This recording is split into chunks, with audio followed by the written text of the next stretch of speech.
بندہ اگر حقیر مخلوق کی خدمت کرے، کتے، بلی، حشرات، چرند پرند کی بندہ خدمت کرے، یہ بھی اللہ رب العزت کے وصل کا باعث ہے۔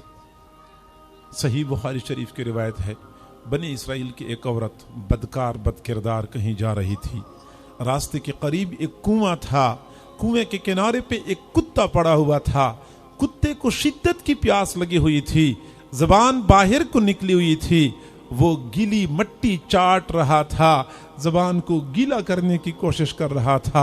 اس بدکار بد کردار عورت کو پیاسے کتے پہ ترس آیا، کنویں سے پانی نکالا، پیاسے کتے کو پانی پلایا۔ وہ بدکار بد کردار عورت جہنم میں جانے کی بجائے جنت میں جانے والی بن گئی۔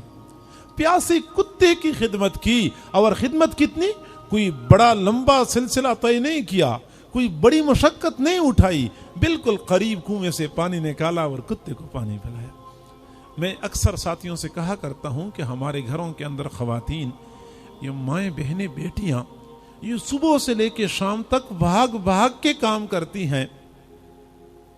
اگر یہ صحیح نیت کے ساتھ کام کریں، خدمت خلق کی نیت، اللہ رب العزت کی عبادت کی نیت سے یہ کام کریں، ان کا صبح سے لے کے شام تک کا بھاگنا دوڑنا اللہ کے ہاں اعلیٰ مقامات کا ذریعہ بن جائے گا۔